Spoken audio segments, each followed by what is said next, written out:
Hello. Just gonna grab. Oh, I need to clean my glasses. So, hi. Dylan is here, or was here. Maybe putting kids to bed. Kelly is here. Ariana is here. Can't see anything. Hi, Phoebe. We're gonna be painting today with, I said transparent red iron oxide,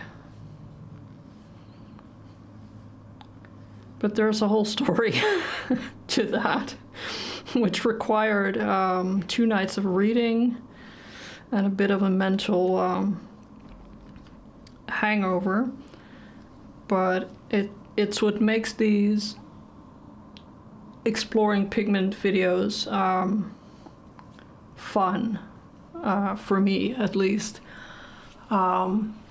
is the research, and sometimes also ending up in places of the internet where you're like, I'm not sure what I'm reading here.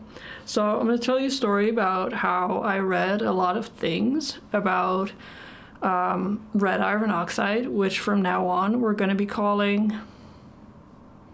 red oxide. Red oxide sounds like a superhero, so let's go for that. I have a photo of one of my clay figures, and we're going to use that, or you can use something else. Is my palette? Yeah. So I have some stuff here, and there's a lot of stuff going on, and this is all old, but I don't want to waste. These are disposable palettes, and I don't want to use too many of them. So we're going to be using this area. You can ignore all of this. Transparent red iron oxide, which is PR 101. That's my son. Again. PR 101. That being the synthetic version.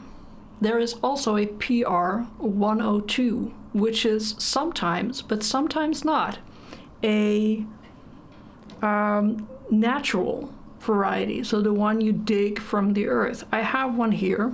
Let's put it like this. It's a Rublev color, and it is PR 102. Essentially, they're the same thing, all right? This color here is Old Holland transparent red iron oxide. Transparent. This color, which is trying to... all right, come on. Trying to slide off my palette.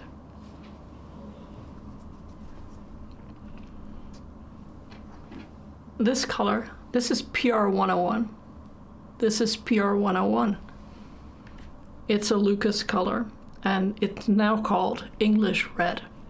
It is opaque, I think, because it's a black. The black square means opaque, right? Yeah, I think it's opaque.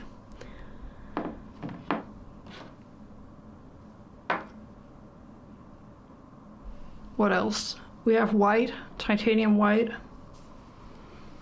I have some yellows here.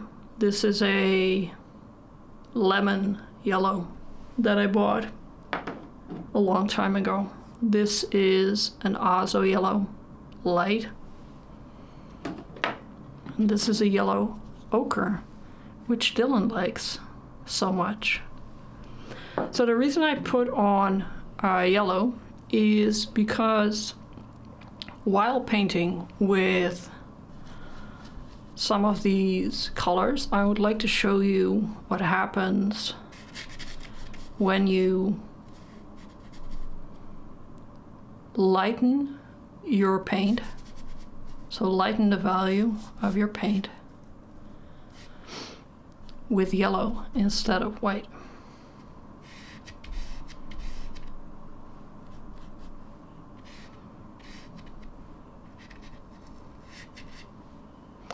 I'm gonna quickly lay down some shapes. This is very dry. Maybe it's a little bit old. I'm just gonna get some medium.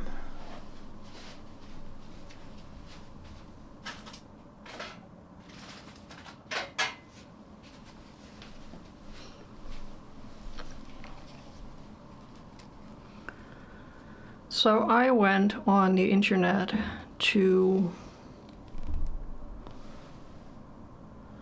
read about red iron oxide.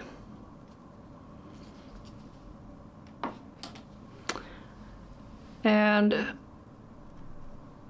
what I noticed was that, contrary to the umbers that we previously discussed, this was a different pigment number, and I kind of knew that, but at the same time I was like, okay, I'm really confused now, because I also have a color to make things even more confusing. I also have a color called Red Earth, which is the PBR 6 or 7, you know, the raw and burned umber pigment. And the reason why it's red is because it's been heated for a longer time. So I thought maybe red iron was that brown pigment being heated even longer, but it's a different pigment number.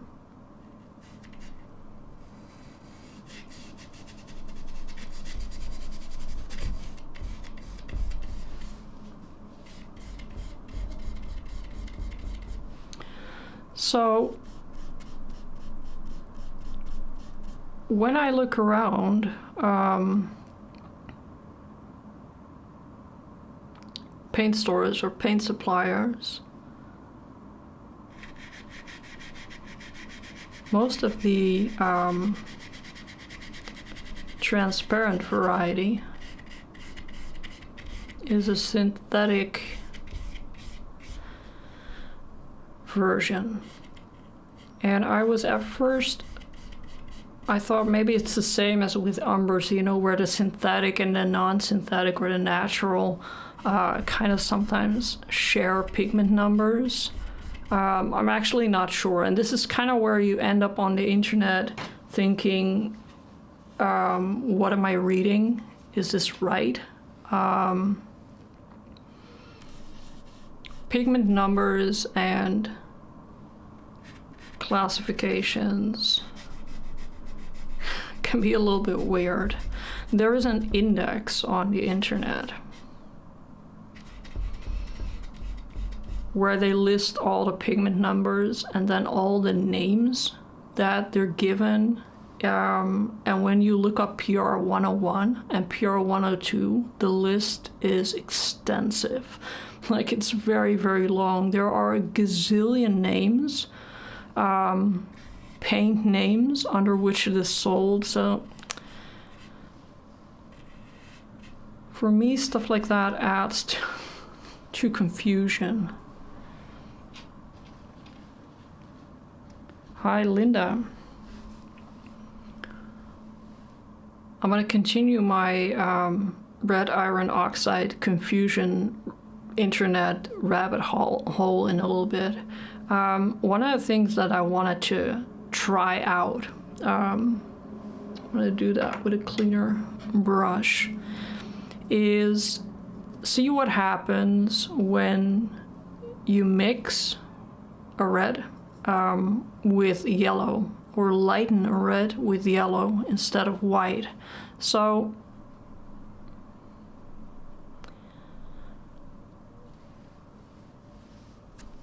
cat hair everywhere. This is the Old Holland transparent red iron oxide. I'm going to say that word about 1,000,000 times today.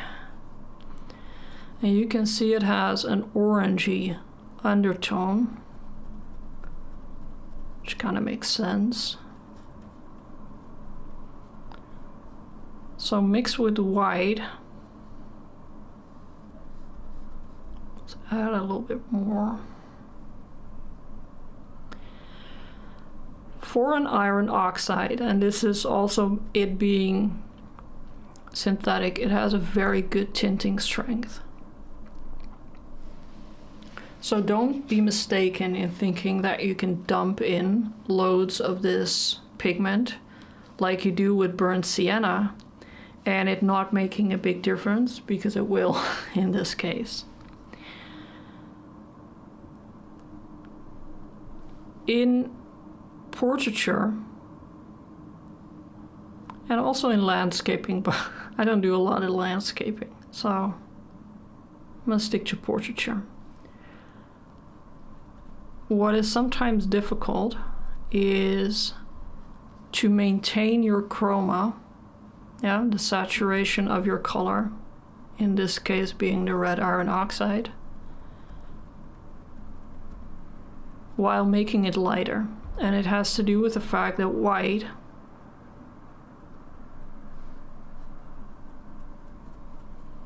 has no chroma, so when you put it in with a color,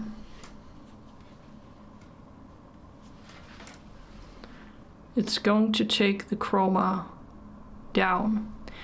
And the biggest issue you will find is in the lighter midtones, where your highlights, voila, you can try and make those a little bit colder in general. We like to look at that. But in lighter midtones, we need to maintain chroma. And one of the ways that you can do that is by adding yellow. And this of course shifts the hue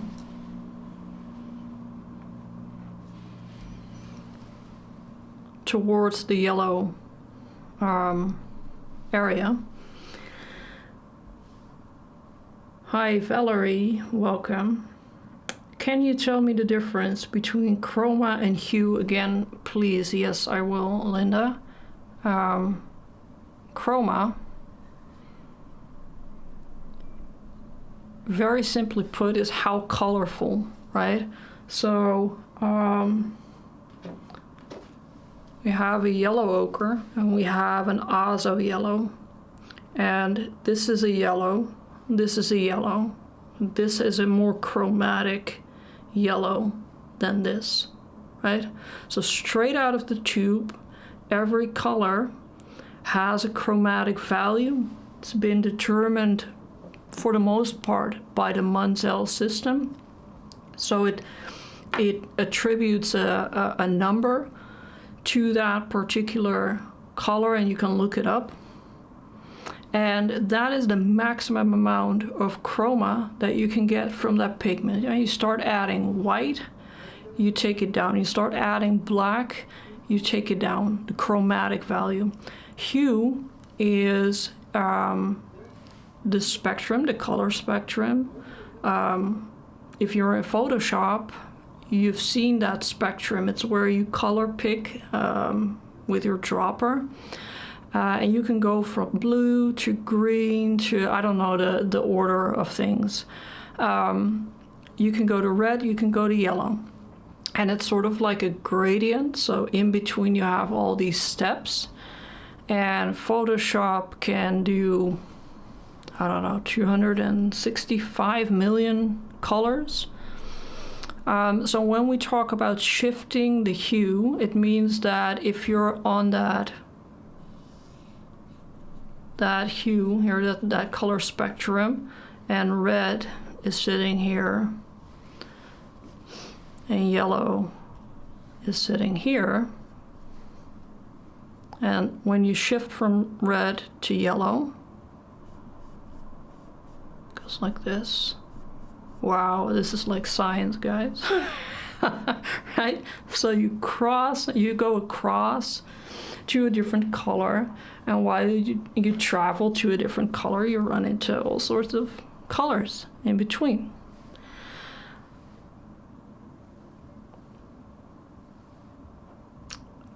We have this one.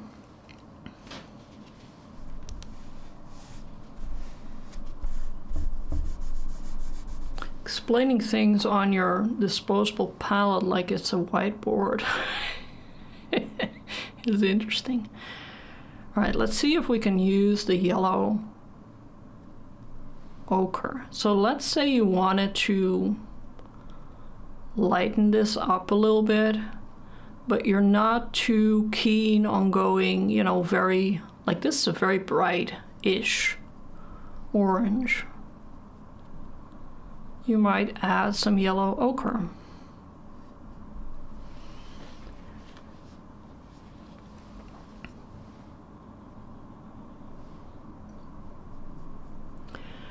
There is a limit to how light, of course, you can make this, because the more yellow you add and the less of a different color, I mean in this case red oxide, the more you go towards this pure yellow, so eventually you're going to end up with this yellow, which is never ever as light as this white. So there is a limit, but when it comes to the face, and especially midtones and light midtones, where you see this increase in chromatic value, you don't need these extremely light values. You really only need very light values in the absolute highlights.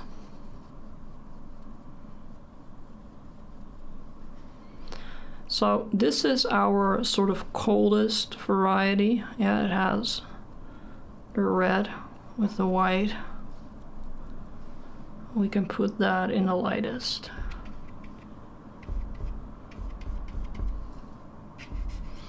Area.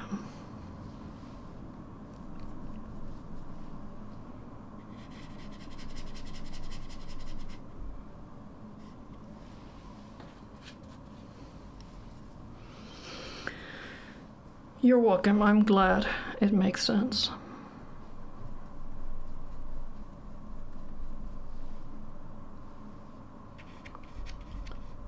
So I had my second some of you are in Let's Face It.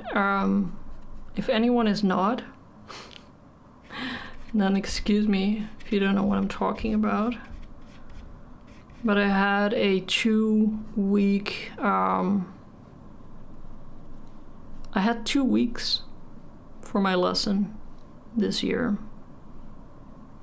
And this week is the second week. I've seen a lot of very cool stuff being made. I was really worried that I was sort of I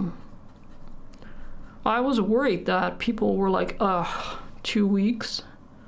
But previously with some of my lessons, I had some friendly, by the way, friendly commentary, feedback that it was a lot of information to process. Either in one lesson or in 1 week, and you know, it's kind of my thing where I want to share everything.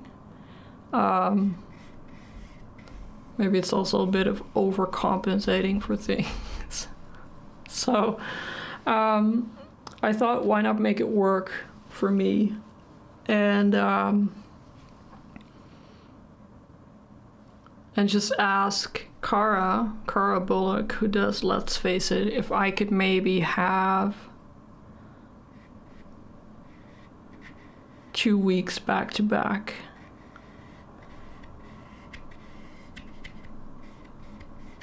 And I really liked it. Like it's kind of my vibe, like that. We did acrylic underpainting, let that dry, and then glazing with oils. Linda says, I need to do your tutorial. Yes, you do. Just kidding. But you kind of do. Need to do it. I think you'll like it, Linda. Kelly says, so glad you did. It's on her. Oh, that's great. That's great to hear. Let's see, can we put some of this maybe here?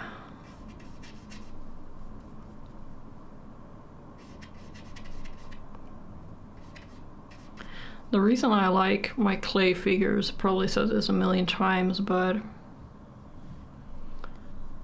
they lack normal facial features. So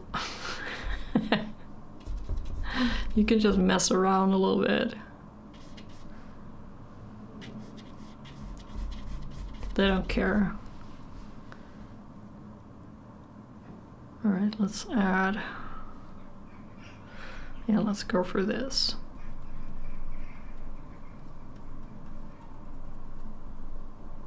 So you can see, right, we have this area here where we have a decent color variety with the different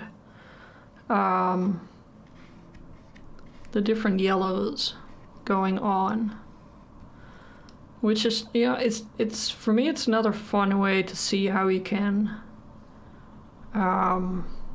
work with color. You know, you try and turn it around, because the issue I often have, and I think a lot of people have that with white, is that it makes everything very chalky, and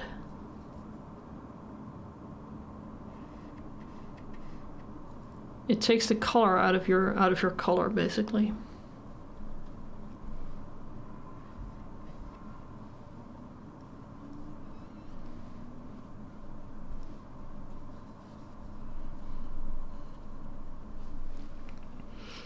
Linda says there's one you did in 2022. I wanted to do so bad. A lady in a field. Yeah. I like that one. I like that one. I like doing that one a lot. That was a great reference photo also, by the way. And I don't mean like all people are cool and everything, but I sometimes have trouble finding reference photos that, you know, click a little bit with me. That one was awesome. I was like, I'm gonna do this in black and white.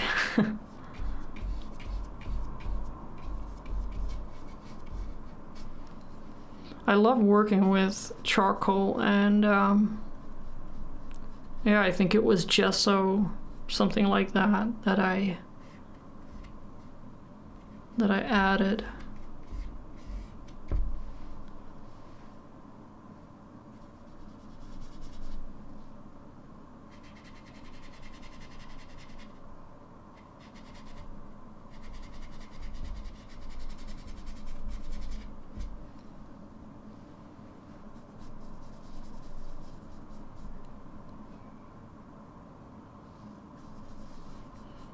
I watched it a couple of times.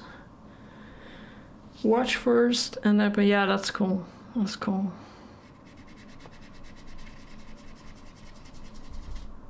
I used to do that as well. Like, I did a course when I started back up with painting. I did a course with Yuna Biagioni. Oh, I was so excited every week. I was so depressed. Right, so those lessons that came out every week, it's like therapy appointments, but cheaper. And she and I were both Dutch, so we were in the same time zone, so I didn't really have that issue where, you know, you have to wait.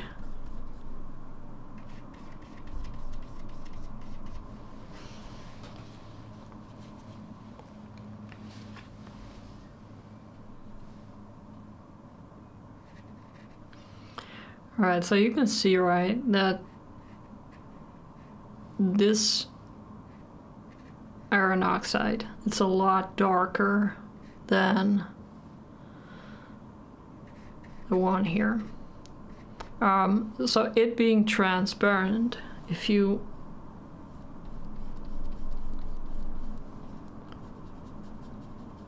wipe it over your palette, you can see here the actual undertone.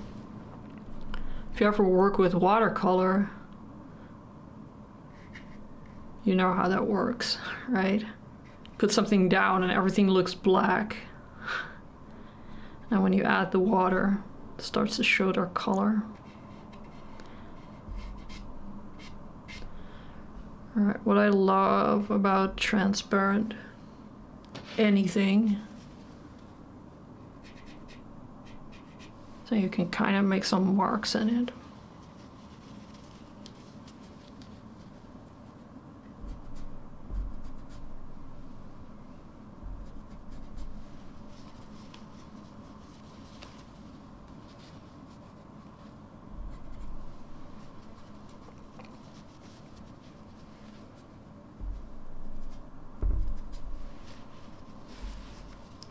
So I chose white as the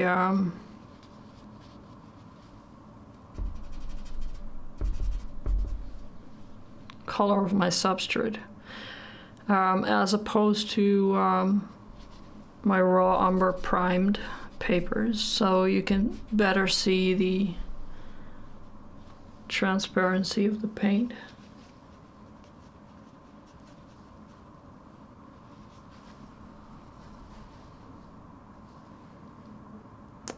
Yeah, let's try you again. I feel a little bad. I bought this tube like a gazillion years ago when I didn't really know what I was doing.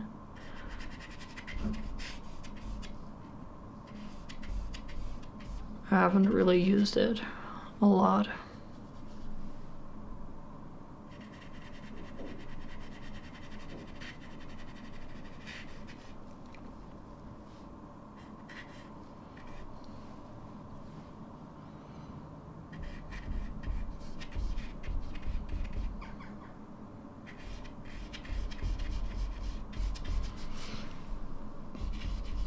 So I went looking for the answer to my question. How does a pigment become transparent? Like, we have PR101 and PR102, and why is the one transparent and the other one not? Sometimes in some mediums, a pigment can be transparent because the binder is transparent, and a pigment is opaque, or not a pigment, but the actual paint is opaque because the binder, the extender, is opaque. For instance, watercolors, in their nature, by their nature, are translucent because it's an additive way of painting. And then when you want to cover stuff, you use gouache, which is a water-soluble, opaque paint. But there are no translucent gouaches because it's watercolor, right? So in oil paint and acrylic as well, you have transparent, you have semi-transparent, you have semi-opaque, and you have opaque. Okay, just for the record, translucent and transparent, I believe, are two English words that people use interchangeably. They mean the same thing, as far as I know.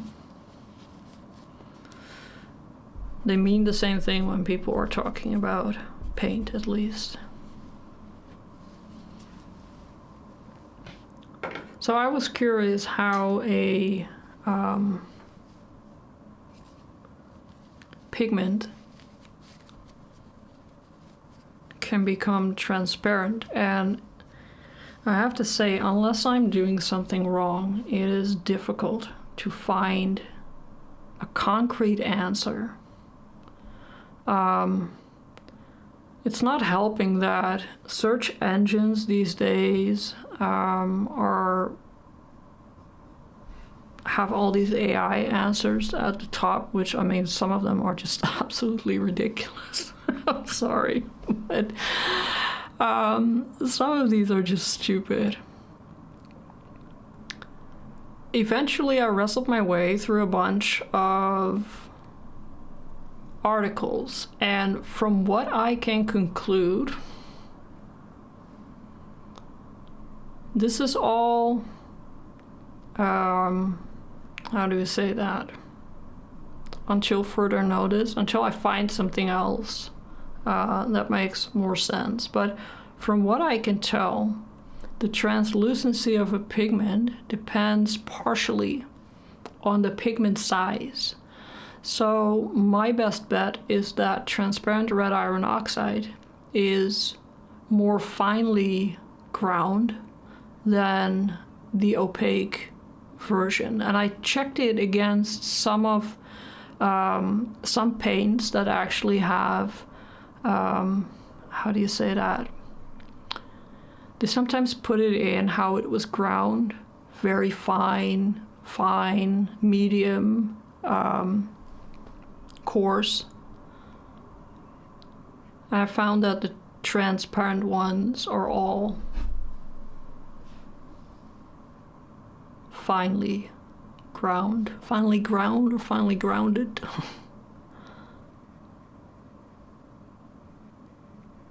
So that would be my best answer to why the one is opaque and the other one is not.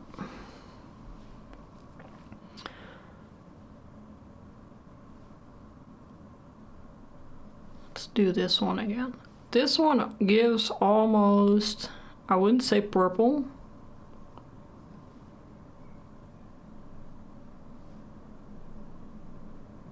but in the company of all these orangey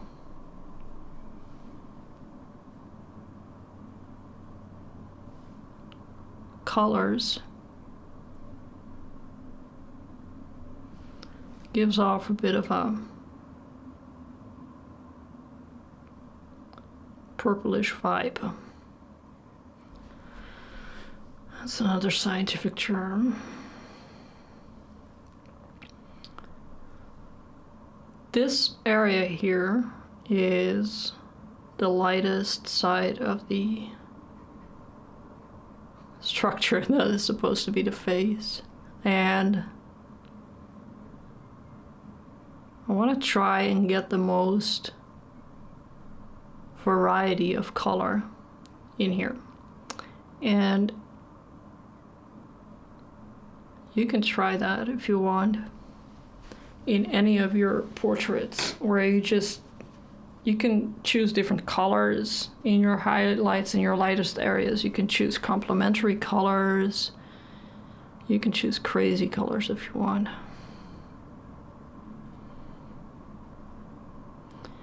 And that is also one way of fighting the chalky highlights, yeah? When people say chalky.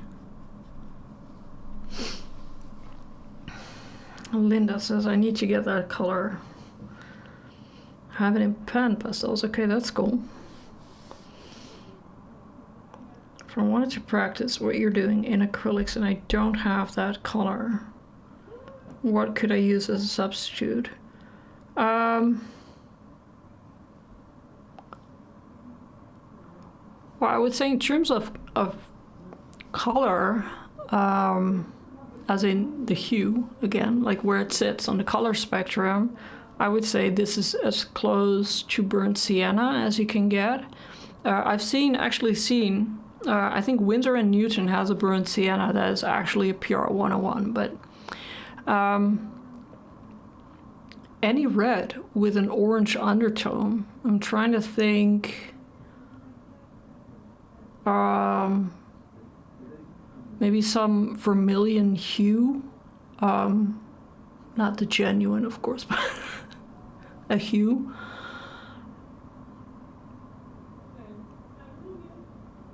I'm thinking. Alternatively, you can show me which reds you have. And we can choose one.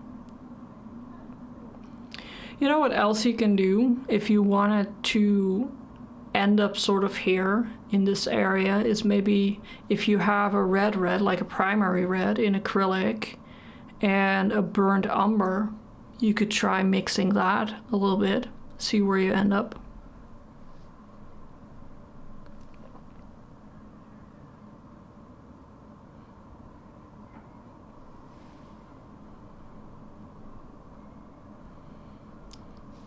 This lemon yellow is very low tinting.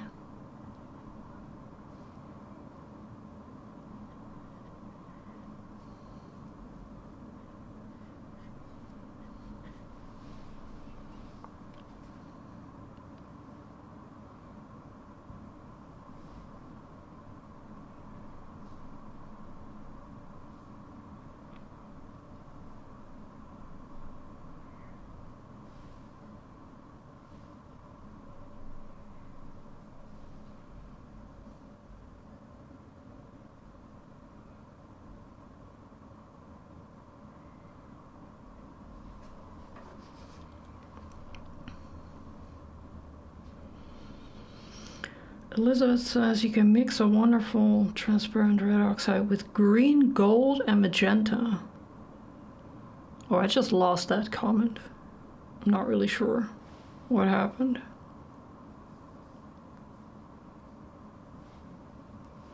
If you can check what happened to your comment, Elizabeth.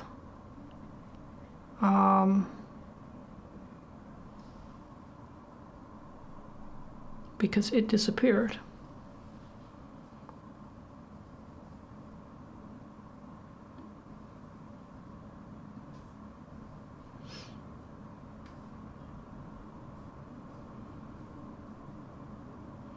Oh, okay, you got the name wrong. Oh, okay. I thought maybe I did something or clicked on something. Linda says I have a cat red light, pyrrole red, red light, naphtha, alizarin crimson. All right.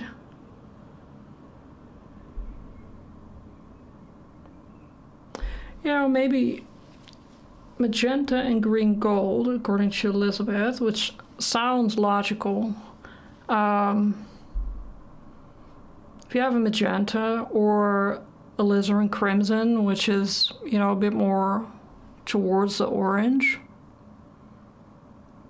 you can try mixing that up with a bunch of stuff. If you don't have green gold, maybe raw umber.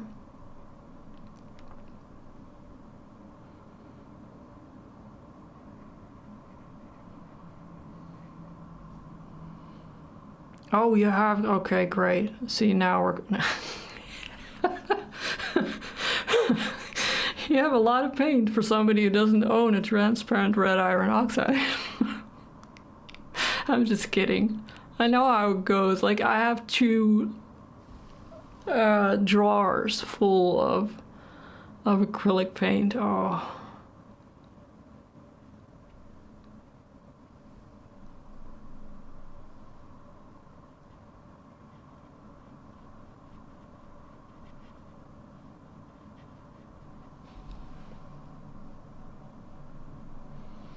All right, you try the green gold and the magenta and then let us know how that went. I actually like this because now we can talk about, you know, how we're not going to buy another load of, you know, more paints and try to do with what we have.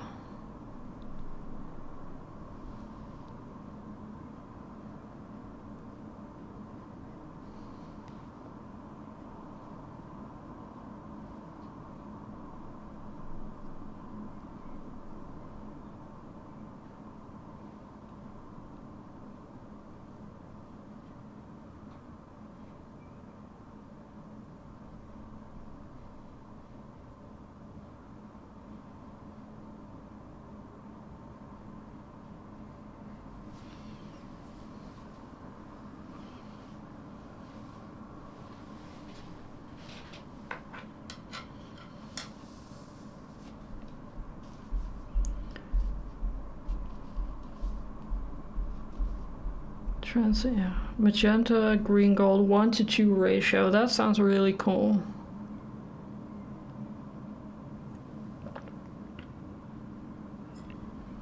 I don't have a green gold, but I do have a green earth. So in oil, by the way. Yeah, I don't have a lot of acrylic colors. So tomorrow I'm gonna try, because I do have a pure 122 in oil. I'm gonna mix that. I'm gonna make a green gold with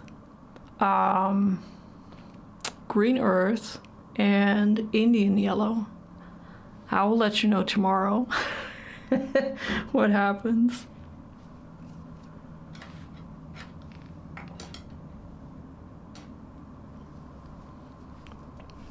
Ooh, wait, maybe we can do it now. 20 minutes, yeah.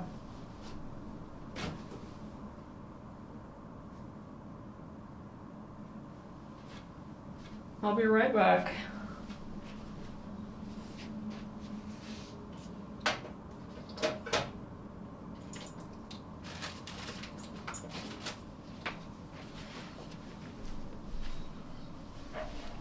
All right, let's go. Not much into this current painting, so all right, we need a clean brush. Maybe we need a palette knife.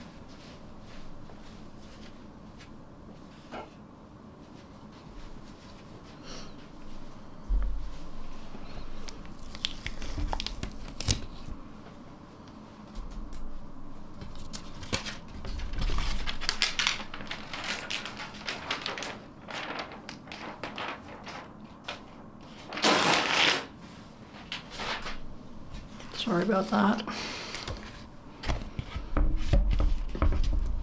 All right, let me check the lighting so we're good.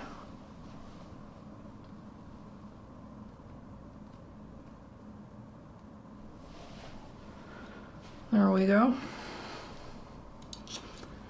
Let's see if we can make this work in 15 minutes. This is Red Iron Oxide.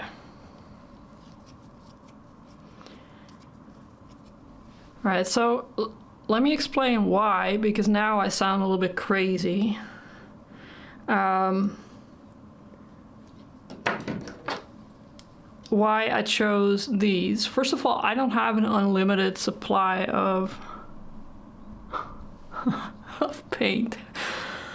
But transparent red iron oxide is obviously a transparent paint. So I have the magenta here. This is a magenta from Michael Harding. And I have an Indian yellow, which is a transparent yellow.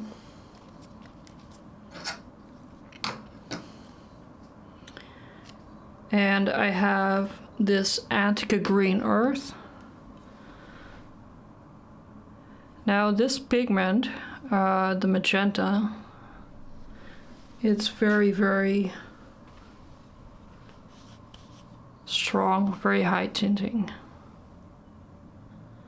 Whereas we painted with this one. Do you remember? This Indian yellow is pretty. Let's see if we can first mix sort of a. I'm gonna use all this green. Sort of an. I don't know what green gold looks like. I'm gonna take a wild guess and say I need a little bit more green.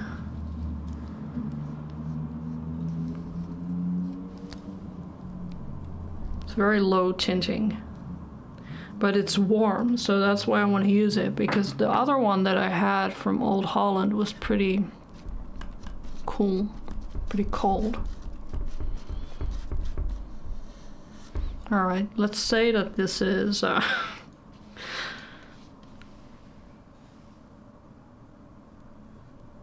spread that out a little bit.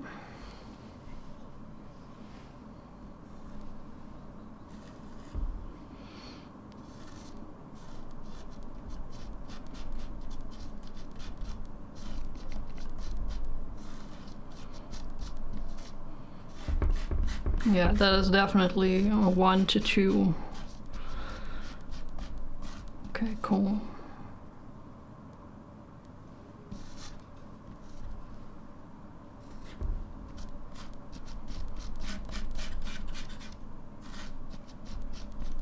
Ah, now this is looking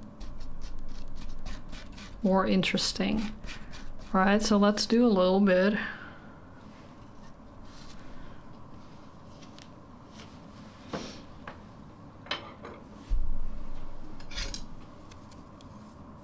This is not.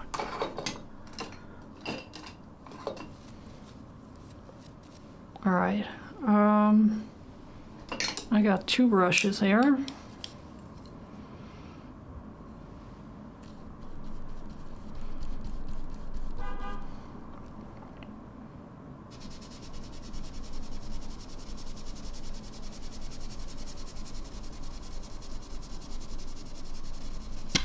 Oop.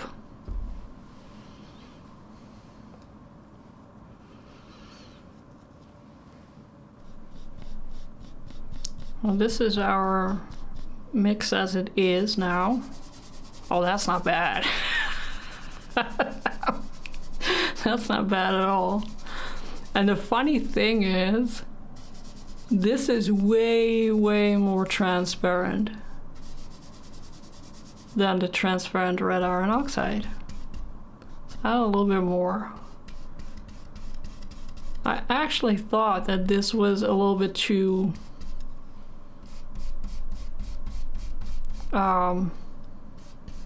pink, too purple, too magenta. Boy, this is not bad. Haha, I win.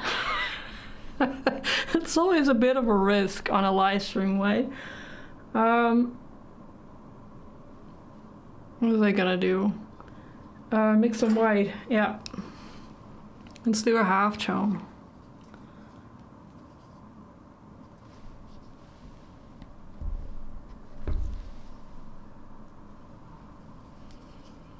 Thank you, Elizabeth, for making this fun. Oh Lord, I have 2 brushes here. I think this one. Wow. I'm gonna grab 2 new ones.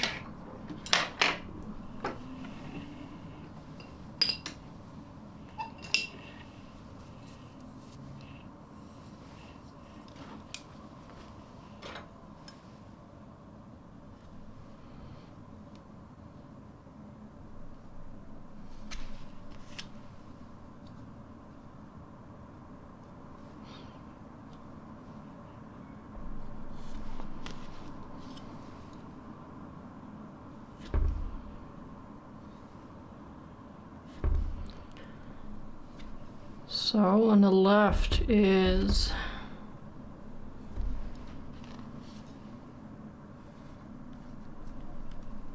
the Old Holland. I'm not being extremely careful with how much white I mix. I always try to keep it the same, but I'm not like conducting a science experiment here.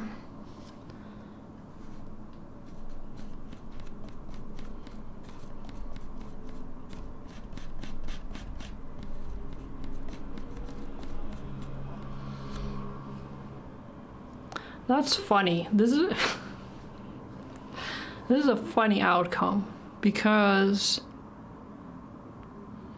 this makes me think that there's too much green in here, because it's the green that I use, the Antica green. You can see it in here a little bit, like it darkens everything down. But what also happens here in the half tone is that it becomes less chromatic than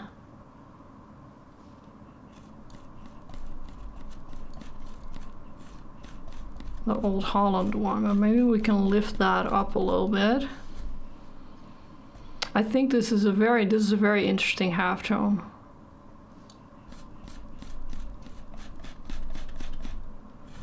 My problem with transparent red iron oxide is that you always need to tone it down a little bit with green. So here we have the half tone. I'm gonna put that here.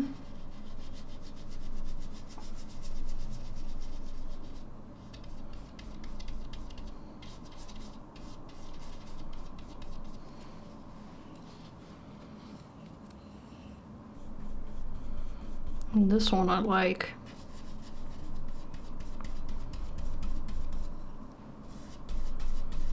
It's nice. It acts a little bit more like a burnt umber. So, cool. Let's recap. I used a lot of brushes. This is nice. This is a really nice color to glaze with. I will, you know, you can also fiddle with it a little bit. If it's in the half tone, if it's too yellow, yeah, then you add more of the two others. If it's too dull, like this is pretty dull, and it probably means that there's too much green in there. And you can spike it back up by adding magenta, but be careful with that. It makes for an absolutely amazing glazing combo, because you got 3 transparent pigments that yeah, I think simply this is nice. You can scratch in it.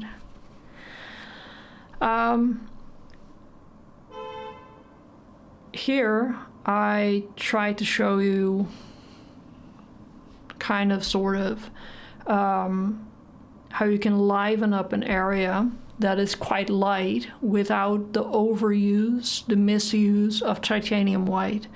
Titanium white, like I said, will cause the effect that people refer to as chalky. Chalky is just our word for the color being too low in chroma. So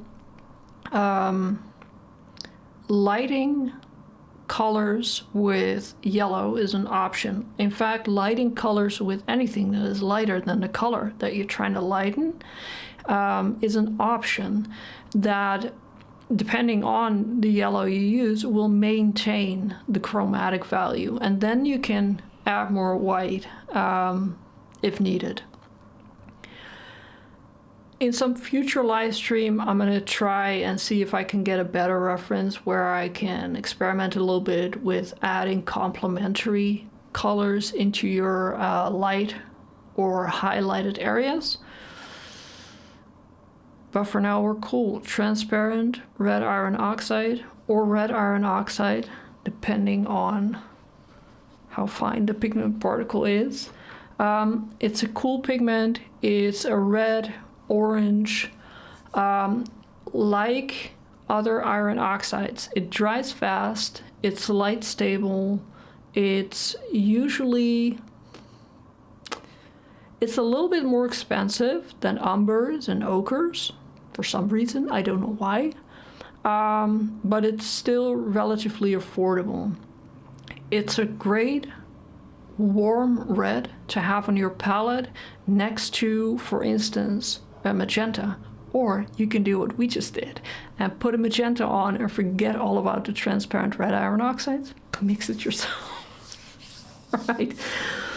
So thank you for joining me, and thank you for your input and making us do some different things. This is totally an option every week if you want, you know, if you ask me something and I've got the mindset and the confidence and the supplies to humor you, I will.